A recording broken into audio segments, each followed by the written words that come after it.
Oke, kita udah live record man. Bismillahirrahmanirrahim. Assalamualaikum warahmatullahi wabarakatuh. Alhamdulillahirabbil alamin. Allahumma sholli ala Muhammad wa ala ali Muhammad. Baik. Nah, malam ini ini malam ya, suasananya malam. Hari ini tanggal 13 Agustus tahun 2020 kita mau ngobrol-ngobrol nih sama yang di sebelah. Nah, kita kenalan dulu. Yang sebelah ini siapa nih? Kebetulan kita nih teman juga, teman dari sejak ini ya, dari SMA. Kita udah temenan lama dan dalam beberapa waktu kita mungkin putus kontak gitu ya kan, karena punya kesibukan masing-masing. Tapi kita ketemu lagi ada yang mau dibahas.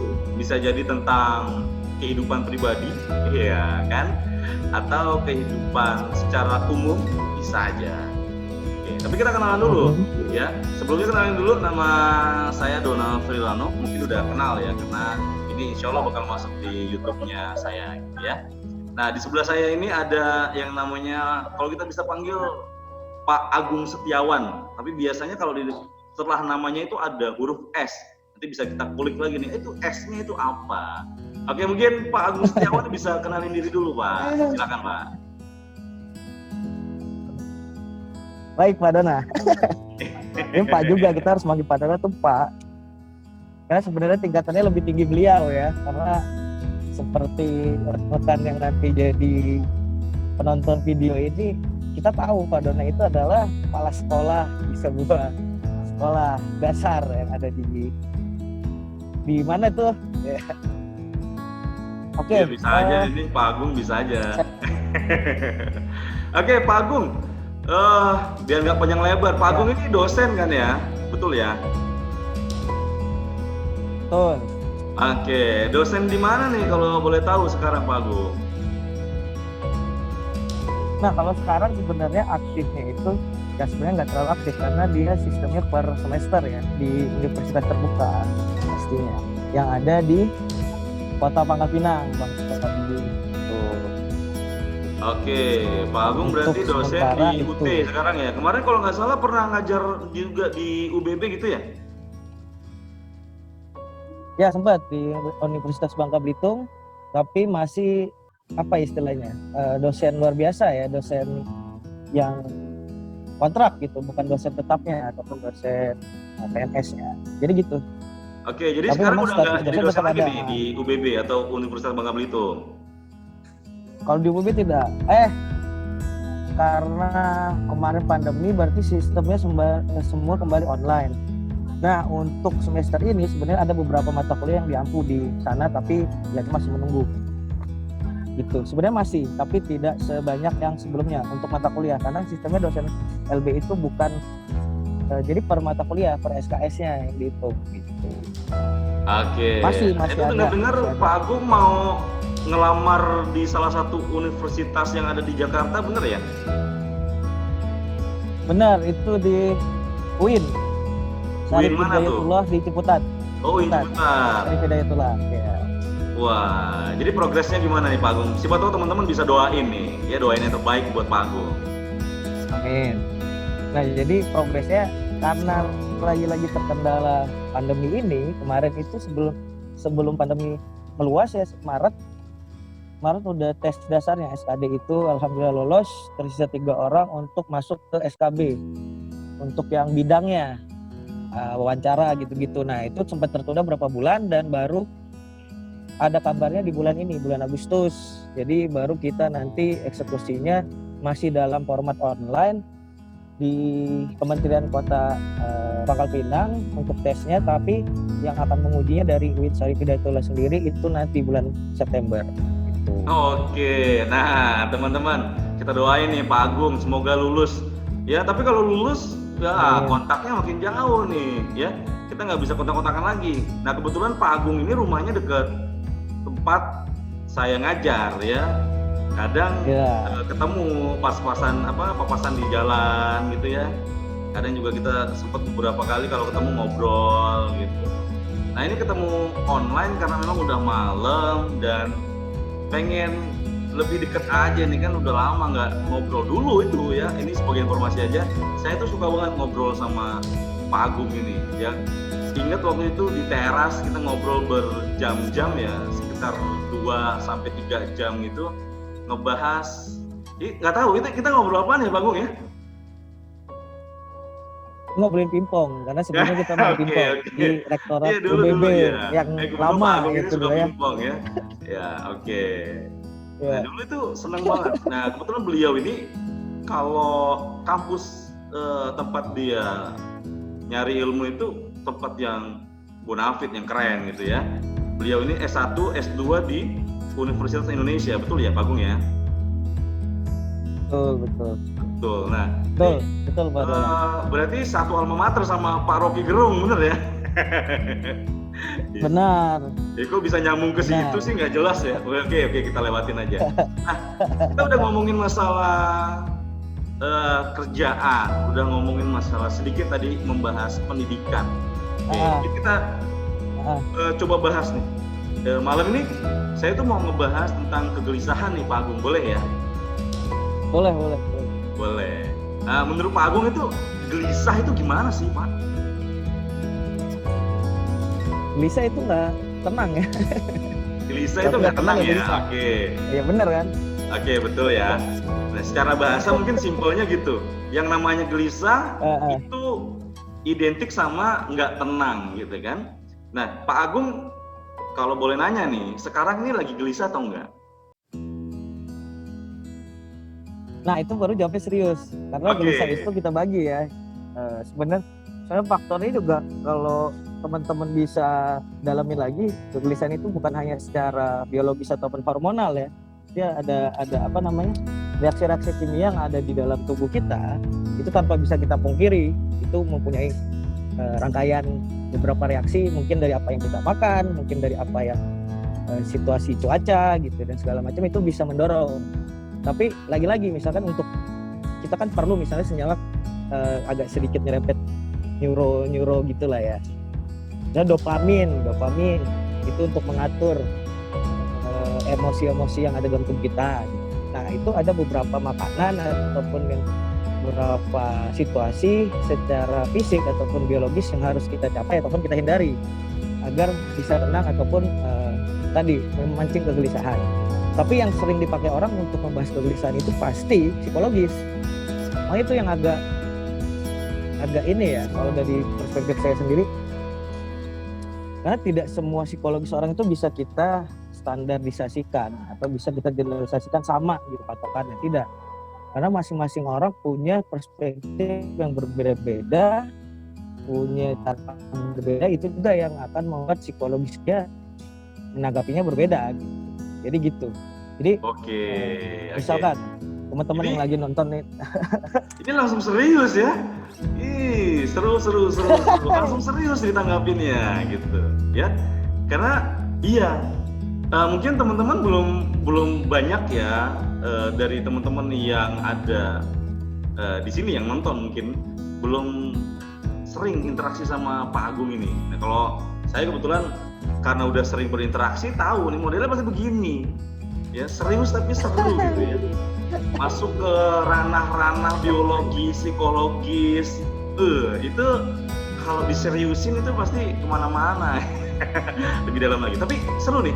Pak Agung, tadi balik lagi pertanyaannya, Pak Agung ini sekarang lagi gelisah atau enggak? Kan pengaruhnya banyak nih yang mempengaruhi kegelisahan tadi.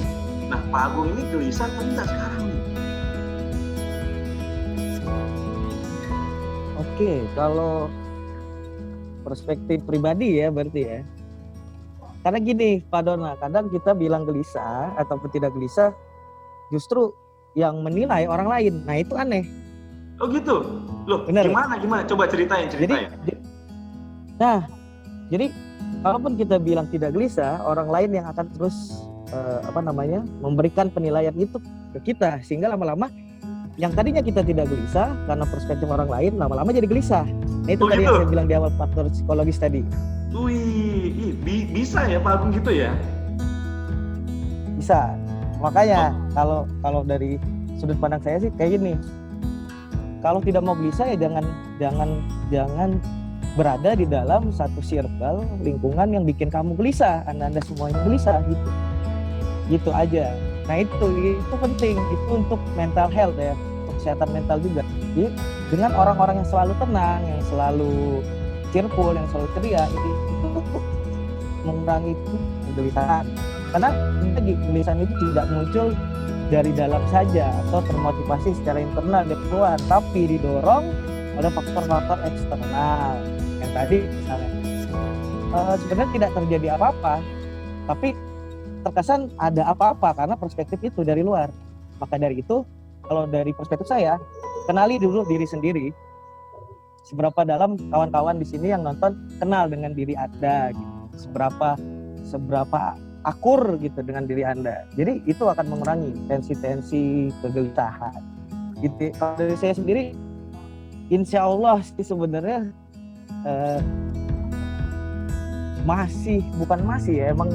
emang tidak ada kegelisahan gitu. Wih, iya. Ini buat informasi nih teman-teman. Ya, kalau secara pribadi tadi diungkapin ya, Pak Agung ini nggak gelisah. Ya, tapi kan kita tahu sendiri nih. Ya, saya tahu bahwa Pak Agung ini masih sendiri, Pak, masih single ya, Pak Agung ya? Masih single. Oke, dengan singlenya aja nih teman-teman, mental health-nya masih bagus gitu ya. Nggak ada kegelisahan. Kalau saya ini sebagai informasi aja, waktu umur 25 itu udah keinginan untuk berkeluarga itu tinggi, ya, pengen punya istri, ya, pengen punya anak itu tinggi. Dan baru kesampaian itu ya setelah umur 25-an gitu ya. Nah, ini ternyata tidak dirasakan oleh Pak Agung. Wah, ini menarik kan? Menarik. Ini baru dari masalah hubungan ya. Maksudnya hubungan dia dengan dirinya sendiri, Pak Agung dengan dirinya Pak Agung sendiri, ya, tidak ada rasa gelisah. Nah, emang kalau dilihat betul ya, kadang orang itu bisa terpengaruh oleh lingkungannya atau bisa mempengaruhi lingkungannya, ya, warnai atau diwarnai, betul nggak Pak Agung? Betul ya? Betul. Sebenarnya ada 3 aspek tuh dalam lingkungan ya. Saya bahkan logi aja. Jadi terkait dengan nanti misalnya gini, karena umur 25 tahun itu pasti faktor eksternalnya lebih besar. Karena patokan umur untuk menikah itu jadi standar ilmiah, standar umum, jadi mayoritas. Tapi tidak semua orang bisa disamaratakan tadi kan. Nah itu yang tadi saya katakan. Jadi yang awalnya kita tidak gelisah, lantas semua orang gelisah, kita latah untuk gelisah. Latah untuk gelisah itu, nah ini jadi faktornya. Kapan kita beritahu ini yang kita inginkan atau masyarakat inginkan, atau yang terpenting yang Allah inginkan. Karena masalah waktu, memang kita tahu menikah lebih bagus tuh lebih cepat gitu. Tapi di satu sisi banyak kejadian yang justru ketika menikah, pemikiran orang-orang yang terpatok oleh standar tadi masih belum siap menjadi orang tua. Karena penting jadi menikah tuh bukan hanya jadi suami, tapi ingat jadi orang tua. Nah itu yang saya pelajari di rekan-rekan dosen saya sendiri ataupun yang di lingkungan sekitar saya. Banyak orang yang mengaku berumur tapi belum tua. Karena tua itu adalah kebijaksanaan diri, di mana dia bisa menentukan, berdiskusi dalam diri tadi. Maksud saya tuh makin dalam Anda menyelami diri Anda akan ketemu Tuhan. Anda akan lebih mengerti bahwa semua aspek tadi bukan hanya Anda diarahkan ke belakang orang-orang lain yang sebenarnya baik. Mayoritas saya akui memang baik, tapi banyak yang masih tidak tahu di mana dia berpijak. Jadi makanya efek-efeknya itu akan timbul, tapi tidak semuanya. Makanya kalau di timur jarang ya, kalau di barat itu kan ada parenting, sekolah-sekolah menjadi orang tua itu kan lucu. Nah inilah faktor penyebabnya. Jadi kenapa saya tidak gelisah? Karena saya punya keyakinan yang menikah itu adalah saya.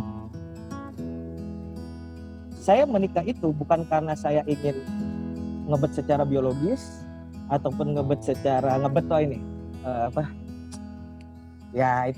pengen ya, Betul, pengen ya. banget gitu. Pengen banget secara biologis atau pengen banget secara psikologis, tapi saya harus tahu yang saya pengen itu bukan istri saya, tapi yang ada di belakang itu. Nah, teman-teman pasti bingung, yang ada di belakang itu apa? Yang tadi saya ceritain itu. Oke, ini kayaknya semakin liar nih. Kita coba cut dulu, oke? Nah, emang Pak Agung ini sosok yang detail gitu ya. Ketika saya bawa umur, bahas, wah keren ya. Memang iya betul. Ya, kalau boleh ini sedikit informasi bahwa ya saya tuh tipe-tipenya nggak terpengaruh lah ya, nggak gampang terpengaruh gitu.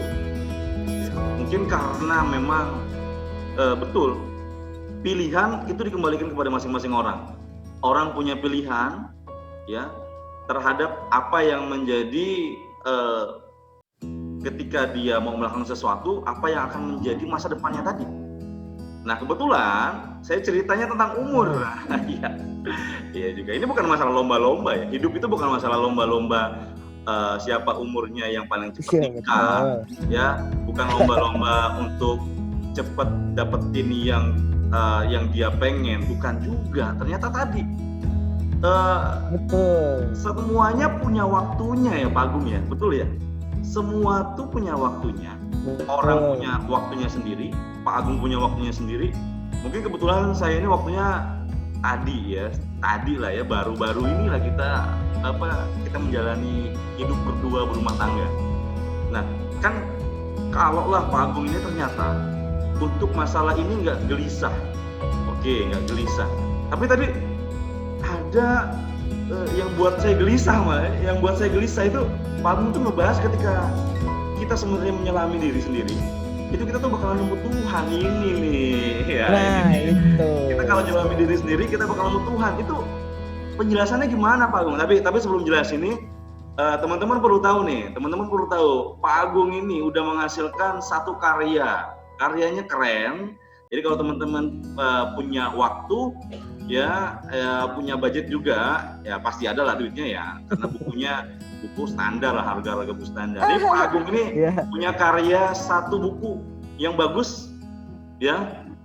Nanti mungkin Pak Agung bisa ceritakan bukunya itu apa, yang tajuknya atau judulnya itu Menyelamimu. Ini mungkin ada kaitannya nih. Ini mungkin ada kaitannya sama pembahasan Pak Agung yang menurut Pak Agung ini nggak gelisah. Kenapa? Karena Pak Agung ini, kalau saya pribadi nilai ya, Pak Agung ini dalam proses penyelaman menyelamimu. Munya ini mungkin tadi ketika kita serius menyelami itu udah pasti ketemu sama Tuhan. Itu gimana Pak Agung? Ini seru nih Pak Agung nih. Aduh. Nah, oke. Menariknya gini. Kita merasa kita selalu berjarak dari Tuhan.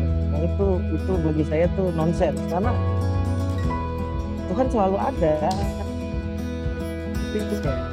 Kitanya aja yang buta, kita tuli, kita bisu, itu aja. Jadi proses untuk berjarak kita dorong untuk berjarak. Nah, itu yang jadi pertanyaan saya.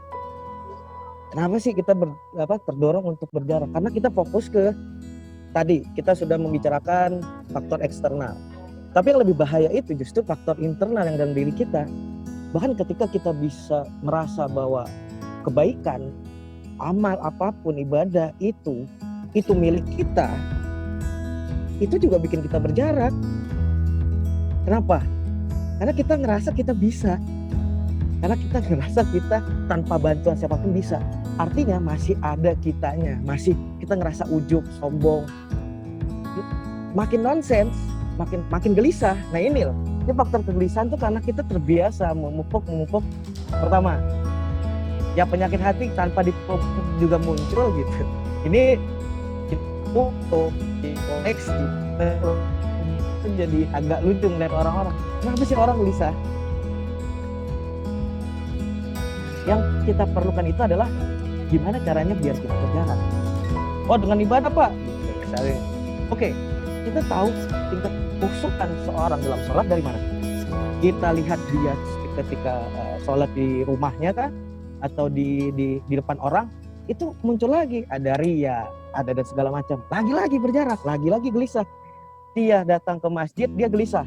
Ini orang ngelihat nggak ya saya pakai siwak? Ini orang ngelihat nggak ya saya nyumbang? Lagi-lagi terus. Nah, jadi persoalannya kusuknya di mana kita lihat adalah ketika kita melihat dia menolong orang lain, membantu orang lain. Ketika dia dihina, ketika dia dicaci maki, dia tidak ada beban. Di situ kita lihat dia kusuk. Bukan pas di saat sholat ya, karena gini, amar ma'ruf nahi mungkar. Ya bukan jadi sholat itu bukan tujuannya, tapi ma'rufnya tadi setelah kita misal sholat, baca Quran, itu wirid kita. Jangan kita mengira setiap malam kita wirid beratus-ratus dan segala macam berzikir itu tidak diuji. Kami tetap menguji tingkat keimanan kalian. Di situ semakin lolos ujian, alhamdulillah, insya Allah tingkat kegelisahan makin turun. Oke, ini seru nih, betul ya. Karena nggak boleh ada rasa cukup, ada rasa bahwa kita udah melakukan sesuatu yang baik itu ternyata nggak boleh. Apalagi kan ya kebetulan kita berdua ini, Pak Agung dan saya ini Muslim ya. Kita tahu bahwa ketika memang kita sudah merasa cukup, betul kata Pak Agung, bisa jadi jarak itu makin melebar. Dan itu yang mungkin ngebuat orang itu tadi gelisah tadi ya Pak Agung ya. Kan kita nggak tahu nih. Oke, kayak tadi nih banyak fakta yang ngebuat ternyata orang itu banyak gelisah. Ya tadi kalau Pak Agung nyebutin masalah ibadah lah ya, ibadah mahdhuf, ibadah yang udah wajib.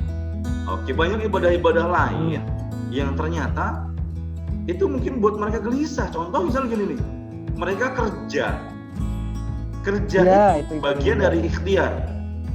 Ya? Iya, betul ya. Bukan berarti ketika kerja itu kerjanya yang menghasilkan rezeki, betul ya Pak Agung ya? Ini kalau salah lurusin nih Pak Agung. Karena rezekinya betul. Kita jangan sampai rempet ke Qadariyah Jabariyah nih, enggak. Ya, itu betul. Iya, tapi kan banyak orang yang gelisah. Banyak orang yang gelisah begitu Pak Agung. Contoh begini nih Pak Agung nih. Pak Agung pernah nggak nemuin kisah orang itu tabrakan Pak Agung? Contoh nih ya, Oke, kita kasih contoh real. Ketika ada salah satu teman kita, ya kan, dia naik motor nih, udah dengan segala bentuk safety-nya udah dia pakai. Oke, dia kalau belok pakai lampu sen, ya, dia kalau malam pakai lampu berjarak jauh gitu kan ya. Nah, suatu waktu ya, dia tetap menjalankan tadi apa yang menjadi pemahaman dia ketika berkendara itu harus mendahului keselamatan, gitu ya, harus mengutamakan keselamatan. Tapi ternyata ketika di jalan dia ketemu ibu-ibu, ya, ibu-ibu pasang lampu sen ke kiri, beloknya ke kanan nih. Nah, akhirnya apa? Akhirnya dia tabrakanlah dia. Nah, pertanyaannya adalah apa yang akan teman kita itu lakukan? Kan kalau orang yang nggak gelisah, dan orang itu sadar, ya, ketika orang itu bisa menyelami dirinya sendiri, harusnya dia bisa nemuin Tuhan, gitu kan? Nah, menurut Pak Agung gitu. Nah, tapi kenapa ketika kasus seperti itu dia masih menyalahkan keadaan? Atau bahkan dia marah terhadap keadaan itu, bukan hanya keadaan, dia marah sama orang atau ibu-ibu yang beloknya ke kanan tapi pasang lampu sennya ke kiri, bahkan dengan kata-kata yang mohon maaf, kata-kata yang nggak bagus. Nah, menurut Pak Agung ini bentuk kegelisahan atau enggak gitu? Oke, nah lagi-lagi ya, kegelisahan itu nanti akan terbuktinya justru dari interaksi kita dengan manusia lain pastinya. Jadi orang yang tidak gelisah itu, kalaupun ibu-ibu belok ke kiri dengan sen ini, malah dikasih duluan, silakan Bu, sambil senyum. Karena tidak ada ukuran baik. Oh ini, oke, ibu-ibu ini salah, dia berkendaranya salah, saya benar. Tidak. Yang penting itu adalah kita bisa melihat bahwa setiap kebaikan, gini loh, kita tuh jangan, yang bikin gelisah ini lagi, kita terlalu sering melihat keburukan orang. kita bisa gini, akan lebih tidak gelisah kalau kita lebih melihat keburukannya kita dengan fokus semua orang itu ada potensi baiknya. Itu yang susah. Makanya kan gelisah itu susah. Setiap orang tidak mendapatkan privilege itu gitu. Jadi kalau kita terbiasa ngelihat orang lain itu ada benarnya, itu latihan buat kita. Hati kita akan semakin luas dan lega. Dalam artian kalau kita mindsetnya dengan yang tadi saya sudah semua, tapi di diri kita mindset kita sudah pakai servis, saya benar. Waduh, kacau deh. Jadi sering membenarkan diri sendiri hanya karena dia sudah melakukan semua hal itu. Tapi ketika diuji, ini kan tadi saya bilang tuh, ketika diuji dengan satu masalah seperti itu, kita baru bisa ngelihat orang ini sebenarnya kayak gimana sih? Apakah yang dia pakai itu sebenarnya sudah menunjukkan karakteristik dia apa itu cuma gimmick ya? Gimmick untuk biar orang lain ngelihat dia sudah safety. Asalnya kita tidak terus. Yang penting orang cukup tahu, oke, dia bertemu dengan baik. Tapi ketika dia di masalah, apakah dia jadi orang yang menjadi sumber masalahnya atau yang menjadi sumber solusi? Jadi sesimpel itu sih. Latihan itu emang ya kan fokusnya itu mau tenang, mau biasa gitu. Ya memang harus ada praktisnya lah gitu. Jadi semuanya tidak langsung wujud dengan tenang. Itu sih kita memang mutmainah ya, jadi tenang ya. Tapi kita lupa kembali gitu aja. Makanya selalu ingat pulang gitu, selalu ingat pulang. Jangan terjebak datang terus. Itu apa? Ada pemikiran was-was, kita ikutin. Jangan. Ketika ada pemikiran baik, topik gitu. Itu yang kita ikutin. Tapi bukan berarti kita bisa menghilangkan nafsu was-was tadi, tidak. Tapi kita bisa dengan izin Allah, la haula wala quwata illa billahil aliyil azim, kita bisa mengurangi sedikit demi sedikit, melihat siapa sih diri kita ini, apakah kita beneran manusia atau anjing atau babi yang berbentuk manusia. Dikit-dikit ya anjing menggibah orang lain, babi rakus kayak gitu loh. Apakah kita benar-benar manusia? Gitu aja. Makanya kalau Anda benar-benar manusia, insan kambil, Anda akan tenang dan tidak gelisah. Ini, aduh, makin berat gitu ya. Oke, seru juga gitu ya. Kenapa? Kan banyak orang tuh yang kita nggak tahu ya. Mungkin Pak Agung memperhatikan nih, ya. Kalau secara pribadi Pak Agung kan udah dijelasin tadi ya. Pak Agung dalam kondisi ya sekarang ya. Pak Agung itu dalam kondisi yang tidak gelisah. Oke. Berarti Pak Agung dalam kondisi yang tenang. Oke, bisa disimpulkan seperti itu. Nah, tapi kalau Pak Agung melihat sekeliling nih, ya mohon maaf nih, tadi kita bahas masalah kerjaan gitu. Kenapa sih kok orang itu masih banyak yang nggak percaya itu? Kan dalam Islam itu kita percaya ya, bahwa rezeki itu datangnya dari Allah. Mau dia kerja ikhtiar atau enggak, pasti setiap yang bernyawa itu ada rezekinya masing-masing. Betul. Pertanyaannya adalah orang itu udah kerja, banyak yang udah kerja misalnya di sekeliling kita, tapi kok kayak masih merasa kurang. Nah itu kuncinya memang apakah seperti yang Pak Agung sampaikan nih? Nah mungkin Pak Agung bisa sharing nih kan? Apakah seperti yang Pak Agung sampaikan menurut Pak Agung? Ya, mereka itu mungkin belum sampai pada tahapan memahami bahwa kita itu udahlah, kita tuh nanti bakal kembali ke sana. Gitu, nggak usah terlalu berlebih-lebihan lah di sini, ya kan? Walaupun masih kurang, rasa cukup itu akan menutupi rasa kurang tadi. Nah, menurut Pak Agung, apakah cukup ini yang ngerasa cukup, padahal ya rasa cukup yang seperti yang kayak tadi nih, kita udah cukup lah ibadahnya segini, gitu. Nah, apakah cukup ini bisa disandingkan dengan rasa syukur? Karena kan kalau memang tenang, itu ya cukup melakukan sesuatu itu ternyata nggak cukup, ya kan? Cukup menerima itu bisa diartikan dengan syukur. Nah tapi kalau menurut Pak Agung, pandangan Pak Agung itu seperti apa Pak? Kadang kan gini Pak, mohon maaf. Kadang kan kita kalau mau ngomong ya pakai bahasa yang enak didengar orang lain gitu kan. Mungkin orang kurang mikir Pak. Tapi kalau kita ngomong begini, orang anggapnya kita tuh ngerasa cukup, padahal obrolan begini pada dasarnya kalau saya pribadi itu ngelihatnya saya ini karena masih banyak kurangnya dan sebagai bentuk rasa syukur saya dikasih akal untuk mikir, ya salah satu upayanya begini, ngobrol sama Pak dosen gitu kan, biar kita tuh dapat informasi baru, bisa sharing, berbagi terkait dengan, ya karena bahasannya kegelisahan, terkait dengan ini nih, kegelisahan ternyata banyak gitu bentuknya. Tapi karena contoh-contoh yang kita ambil ini agak berat, ya mungkin Pak Agung bisa membuat ini simpel sehingga teman-teman mungkin yang nanti dengar itu bisa nangkep Pak gitu. Gimana Pak? Coba Pak. Ya. Nah, orang kerja, tapi itu juga sebenarnya faktor yang seru ya Mas. Kita nontonin orang dalam artian apa? Kok orang muter aja ya? Nah ini berusaha sederhana. Muter tuh dalam artian apakah semua, gini analoginya, saya kasih uang 1.000 ke Pak Dona, saya bilang ini jadi punya Pak Dona.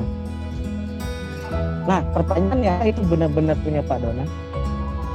Lantas Pak Dona membelanjakan itu untuk membeli permen, pindahkan uangnya yang sama dengan pedagang lagi untuk keperluan dia terus.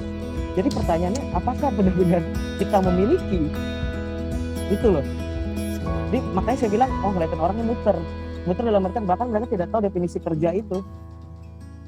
Makanya sekarang sedang ngetren ya, dikerjain, dikerja apa dikerjain. Artinya dikibulin gitu, dibohongin. Nah sebenarnya yang ngebohongin kita siapa, apa? Nah ini yang bikin kita gelisah, karena kita nggak tahu siapa yang membohongi kita. Kalau kita tahu dan udah kelihatan jelas semua ini muter, ya kita fokusnya kerjanya ke satu aja. Kemana tuh Pak Dona? Kita tuh karyawannya siapa?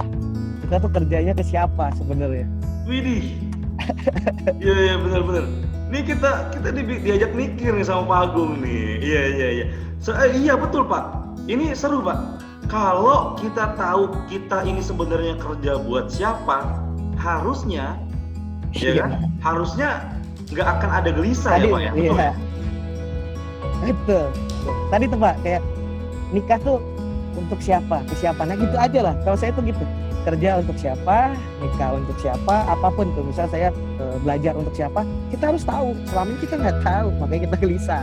Jadi ketika kita ngerasa, kayaknya saya kerja nih untuk ini, tapi manusia mengecewakan, ya pasti namanya juga manusia.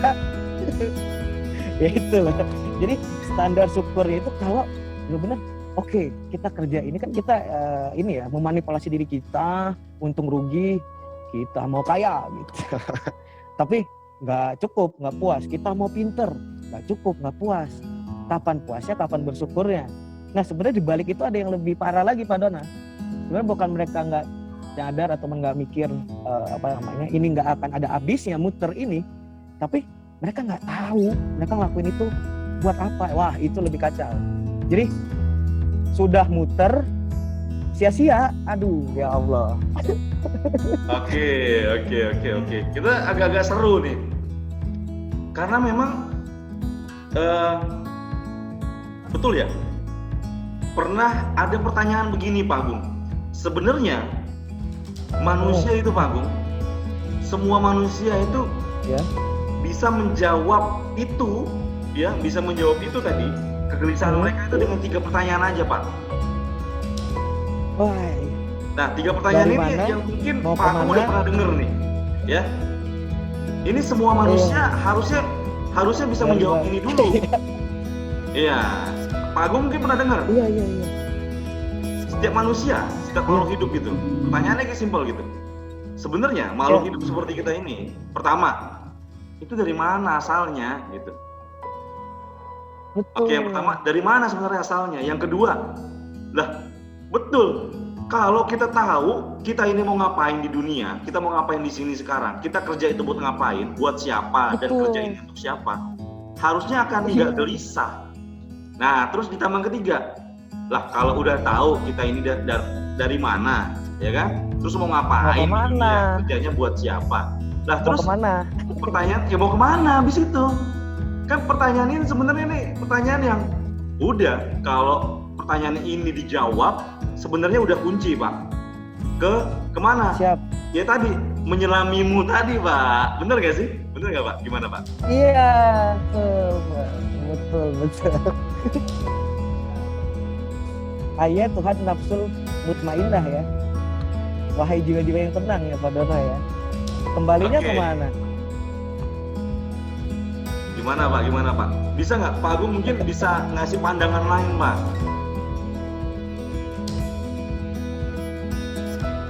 Halo, kedengeran nggak? Kedengeran Pak? Halo Pak?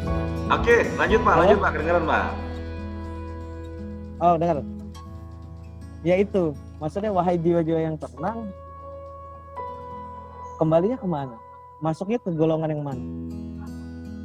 Gitu aja sih simpelnya. Walaupun, nah itu lagi, itu saya tuh kalau saya sendiri tuh lebih senang ketika mengingat dosa gitu Pak, ketimbang apapun yang saya anggap itu baik. Kenapa Pak? Karena akan lebih mudah Pak. Karena akan lebih mudah untuk tahu dari mananya tadi. Karena titik nol. Kalau kita udah tinggi, ngerasa kita paling benar tadi, yang pakai safety tadi, kita akan ngasih 100. Lupa titik nolnya. Tapi ketika kita ingat dosa-dosa kita akan, ya, jadi kayak lebih mudah untuk kembalinya, lebih mudah untuk menyelaminya. Ketimbang kita ingat, Iya. Itu sih. Jadi kok ini Pak jadi ingat di SPBU Pak ya? Pak, kita Pak Dirno ya Pak ya? Iya itu. Ini filosofinya bagus juga ya. Maksudnya betul ya. Memang ada ya salah satu guru saya juga bilang sebenarnya gitu. Simpelnya biar kita itu tetap bersyukur itu hadirkan diri kita tuh di titik nol gitu. Bener nggak Pak? Nah, selalu nol kok Pak ini. Walaupun sekarang pun saya ngerasa udah jadi dosen atau apa dalam masyarakat dan segala macam, saya masih ngerasa ya karena tadi, karena yang saya bawa itu adalah saya menabung memori-memori di mana saya itu selalu nol. Wah, bukan siapa-siapa deh. Karena apa? Karena aibnya banyak. Kayak gitu. Jadi itu yang justru men-trigger untuk tenang. Itu kalau orang awam makan, gimana sih inget-inget yang kayak gitu bisa jadi tenang. Harusnya inget yang senang-senang dong. Nah, tapi masalah kalau kita inget yang senang-senang, kalau kita inget yang senang-senangnya aja gitu, kita inget yang baik-baiknya aja, bukannya jadi tambah tenang, kita akan minta lagi. Enggak, saya akan lebih dari ini, saya akan lebih dari ilusi Pak. Oke. Saya misal jadi tajur, saya mau jadi dekan, saya mau jadi rektor, abis ini saya mau jadi ini. Tapi pas saya tanya, ya Anda itu siapa? Ya bingung. Pas saya tanya, manusia, saya tahu tugasnya manusia apa? Tugas manusia sama jin itu apa? Oke. Ya udah. Gitu. Ini seru nih ya. Iya sih, memang apapun kegelisahannya, harusnya, maksudnya apapun bentuk kegelisahan yang memang dirasakan oleh orang-orang itu harusnya nggak ada ya Pak Agung ya, begitu ya? Harusnya Pak. Kalau kita jiwa-jiwa yang tenang kok. Dulu iya, benar. Karena kelamaan di sini aja. Mungkin kita belum ini nih, kita belum dapetin poin pentingnya. Menurut Pak Agung nih, Pak Agung sampai sekarang tenang, gitu kan? Ada orang-orang yang ternyata nggak tenang, gitu kan? Mereka gelisah. Nah, sebenarnya menurut Pak Agung gelisah itu karena apakah memang seperti yang Pak Agung sampaikan? Tadi kan banyak yang Pak Agung sampaikan. Mungkin Pak Agung bisa merinci nih, bisa memberikan poin-poin penting biar kita tuh saling berbagi gitu. Pak Agung bisa tenang itu gimana caranya? Coba disajikan dalam poin-poin aja Pak. Oke. Pertama, jangan pernah ngerasa kita tuh bisa sendiri. Kita tuh harus bergantung. Kalau kita ngerasa bisa sendiri, ya udah ketika ada masalah kita gelisah karena kita yakin kita bisa nyelesain sendiri, sedangkan kita terbatas. Itu yang buat gelisah, buat yang dipikirin, makin lama dipikirin kok nggak kelar-kelar karena kita ngerasa kita bisa sendiri. Kita harus bergantung dulu, sadar itu dulu, ente siapa gitu loh. Kok berani-beraninya nyelesain masalah sendiri gitu loh, kok berani-beraninya membuat keputusan sendiri. Yakin itu dulu, sadar bahwa ya enak loh sebenarnya hidup kayak gitu, enak ya, bergantung tuh enak loh Pak Dona. Maksudnya ya emang kita bergantung gitu. Bener gak sih? Kayak wah, kayak zaman dulu deh kalau anak kecil ya dia dikasih susu, ASI, makanan, nah itu bergantung kan. Tapi pas udah gede kita lupa ternyata kita juga masih bergantung. Wah nanti itu masuk ke poin kedua, takutnya orang anggap wah kalau terlalu bergantung gitu nggak ngapa-ngapain gimana tuh Pak gitu kan. Bukan yang nggak ngapa-ngapain, dengan kita gini loh Pak Dono. Jadi kita bergantung kan kita tidak memanfaatkan. Kita berdoa itu tidak memanfaatkan Allah untuk hanya menjawab atau menjawab doa kita. Kita nggak mungkin nyuruh Allah. Jangan. Jadi poin kedua itu jangan nyuruh orang lawang, kita disuruh. Artinya kayak ngajuin proposal, bukan ngajuin instruksi.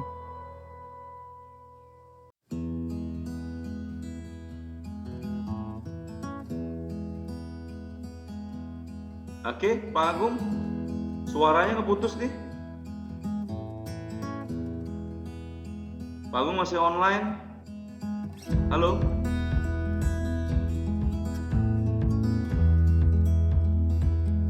Halo Pak.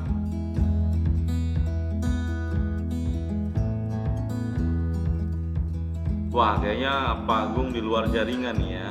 Oke teman-teman, udah sedikit kita bahas ya. Jadi kenapa tema besarnya hari ini gelisah? Sebenarnya gelisah ini nggak ada habisnya teman-teman. Gitu. Jadi memang kita coba seriusin bahwa hidup ini tadi pertama nggak akan lepas dari kata orang lain. Nah, kuncinya di mana? Nah, ternyata kuncinya adalah kembali ke diri kita sendiri. Gitu. Dan kita ternyata nggak bisa berdiri sendiri. Oke. Sinyal Pak, maaf Pak Agung. Gimana Pak? Sinyal, Pak. Tadi kemana Pak? Sinyalnya ini pakai wifi yang di sini tempat itu dimatiin. Oh pantesan, iya. Oke, nggak apa-apa Pak. Mungkin kalau biar nggak terlalu banyak makan kuota, kita agak percepat aja Pak. Tadi baru ke poin kedua nih Pak. Poin kedua, mungkin setelah ini kita cukup aja Pak. Mungkin lain kali ini teman-teman kalau penasaran, kita bisa lanjutin lagi ya di bagian-bagian obrolan yang lain. Oke, Pak Agung tadi poin pertama udah. Oke, poin kedua Pak. Lanjut Pak. Oh iya tadi ya. Kita tahu itu tadi Pak Dona, misalnya kayak yang proposal tadi dan segala macam, itu juga nggak sembarangan karena gini loh analoginya, kita dekat dengan atasan, tapi ada yang lainnya yang dekat ya, Abror, Mukorobin dan segala macam. Kita udah bagus proposalnya, kita berharap di ACC gitu. Tapi pertanyaan saya, bisa nggak Pak? Misal gini ya, kita minta di ACC tanpa pernah berkomunikasi dengan atasannya. Kita ngerasa kita tuh udah pinter, kerja udah bagus, tapi kita nggak dekat Pak. Artinya nggak jadi kesayangan, artinya nggak jadi orang yang selalu dilihat. Bahkan saya rasa orang yang tidak perlu proposal pun kalau udah disayang gitu ya nggak perlu basa-basi untuk di ACC gitu loh Pak. Jadi tujuannya bagaimana cara untuk menjadi disayang tadi. Itu yang menyelami itu maksud saya tuh. Menyelamimu itu adalah bagaimana sih caranya untuk jadi yang disayang? Apakah dengan saya pakai safety yang lengkap tadi, itu analogi semua ya, apa kiasan semua, apa dengan ngerasa sok pinter nih bisa ngerjain kerjaannya sendiri, atau selalu ada Pak? Oke, ada lagi Pak, poin-poin pentingnya ada lagi Pak? Ya itulah kegelisahan. Kalau misalnya anak-anak muda sekarang ya gampang gitu, tapi agak sulit ya mungkin kawan-kawan rekan-rekan di sini nanti nonton, karena memang ya orang nggak bisa lihat roda sih kalau dia masih di dalam rodanya. Jadi Siap. ya Oke, mungkin teman-teman ini bahasanya agak jelimet ya, agak mungkin kita butuh sudut pandang lain kalau memang mau bertukar pikiran gitu kan ya. Karena kalau berbatas dengan kecukupan dengan sudut pandang atau persepsi kita sendiri, mungkin untuk memahami obrolan ini agak bersinggungan atau mungkin nanti ada sedikit gesekan. Nah, sebenarnya biar jelas itu kita ngobrol langsung gitu kan. Jadi kalau teman-teman punya waktu ya, atau mungkin mau ya ngobrol lebih serius tentang apa yang dibahas, bisa aja komen aja nanti di video ini gitu ya. Insya Allah video ini akan tayang di YouTube saya. Kalau memang ini nggak ada kendala ya Pak Agung ya. Kalau nggak ada kendala insya Allah kita akan share ini ke YouTube biar teman-teman itu nonton ya. Teman-teman tahu bahwa saya sama Pak Agung itu niatnya insya Allah tulus. Tulus untuk apa? Untuk berbagi bagaimana sebenarnya kami pun punya tanggung jawab agar apa yang kami pahami, apa yang saya pahami itu juga dipahami oleh orang lain, walaupun itu tidak bisa memaksakan ya, kita nggak bisa memaksakan orang lain untuk memahami kita, tapi apa yang kita sampaikan semoga menjadi bahan atau buah pikiran juga. Kenapa? Ya mau nggak mau apa yang dilihat, apa yang kita rasakan itu harusnya dipikirkan. Dan kita harus paham tadi, betul kata Pak Agung ya, mau nggak mau ya, bukan siapa yang ngomong, tapi apa yang diomongin gitu. Ya kebetulan nih saat ini di video ini saya sama Pak Agung yang ngomong gitu kan, kita ngebahas sesuatu itu diharapkan bisa bermanfaat ya, baik untuk sebagian orang, tapi harapannya memang untuk semua orang yang nonton gitu. Ya mungkin ini yang bisa kita bahas Pak Agung malam ini Pak Agung ya.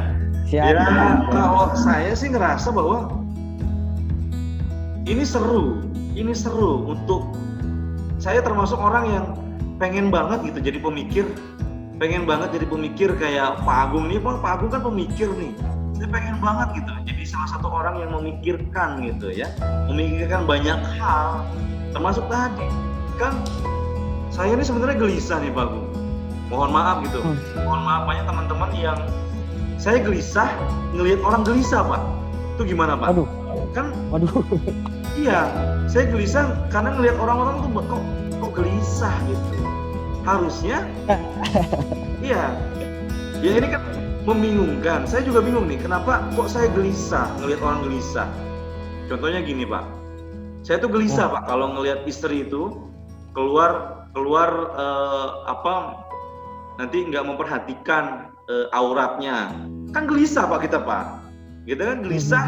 Harusnya orang lain pun gelisah dengan itu, tapi bayangkan banyak orang yang tidak membuat dirinya gelisah ketika melakukan sesuatu yang harusnya itu gelisah. Atau memang ini sudut pandang saya yang salah membuat itu gelisah, karena tadi nggak bisa dong maksain pemahaman sama orang lain gitu. Tapi paling enggak dengan ini kita bisa sharing Pak Agung. Oke.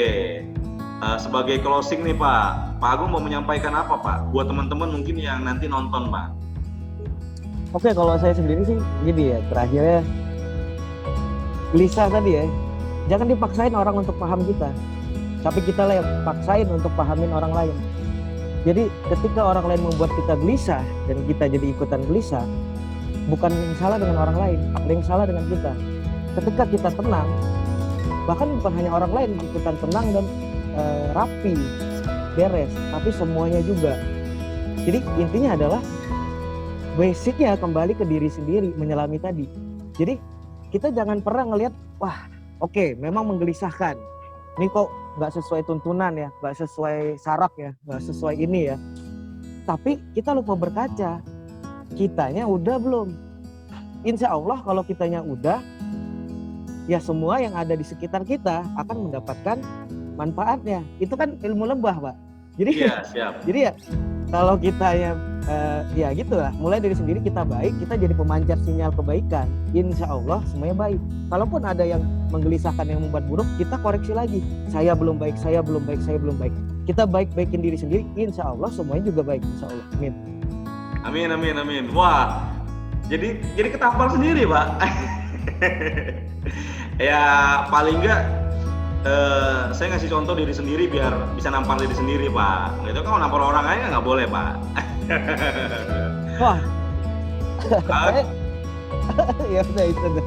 Oke, Pak Agung, mungkin sampai di sini dulu kita ngobrolnya, Pak. Ini seru sebenarnya. Aduh, udah lama banget ya ngobrol sama Pak Agung begini ya. Seru ya.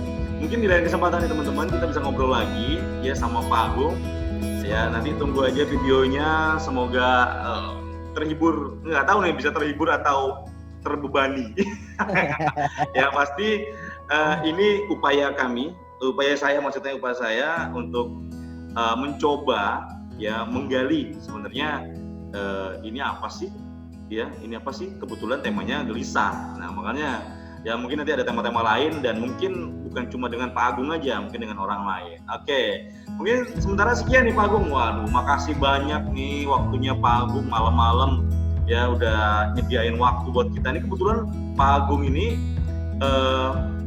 abangnya itu punya kafe ya. Kalau teman-teman yang ada di Pangkal Pinang ini mau nyobain kafe abangnya Pak Agung ini ada di mana Pak? Coba disebutin Pak. Ada di ini pertigaan Tampak ya, pertigaan yang Neneng Supradikmat. Itu dia. Di situ di food courtnya. Oke, namanya apa Pak namanya? Cozy Coffee Ziggy ya. Ziggy. Bener ya? Benar. Oke, mungkin teman-teman nanti kalau yang mau ngopi ya, mau ngobrol-ngobrol santai. Nah, Pak Agung biasanya kayaknya lebih sering di situ sih Pak Agung nongkrongnya ya. Bener ya? Iya, betul. Iya. Nah, itu kalau teman-teman mau ngobrol langsung ketemu Pak Agung, jadi nggak boleh sungkan gitu kan. Ya, mau kenalan sama Pak Agung. Pak Agung orangnya serius. Ya, kalau mau ngomong serius, oke. Kalau mau ngomong santai, oke. Aduh, enak deh sama Pak Agung, enak. Oke, teman-teman. Ya, makasih banyak yang udah nonton sampai detik ini. Ya, semoga video ini bermanfaat buat teman-teman, bermanfaat buat saya sendiri juga. Ya, semoga ini menjadi kebaikan buat Pak Agung yang udah mau sharing nih sama kita. Gitu ya. Saya yang miskin ilmu ini sebenarnya mencari ilmu dari Pak Agung. Wah, oke. Pak Agung ternyata benar-benar tenang ya. Pak Agung ini benar-benar tenang. Semoga selalu tenang gitu kan. Amin. Ya, semoga selalu tenang dan diberikan yang terbaik oleh Allah Subhanahu wa taala. Oke. Amin. Teman-teman, sekian dulu Pak Agung, kita tutup dulu sampai di sini ya. Oke, ini kita titipkan salam buat teman-teman yang mau mikir gitu ya. Teman-teman yang mau mikir ya, selamat berpikir ketika menonton video ini ya. Oke, kita tutup dulu. Billahi taufiq wal hidayah. Wassalamualaikum warahmatullahi wabarakatuh. Makasih Pak Agung. Waalaikumsalam warahmatullahi wabarakatuh.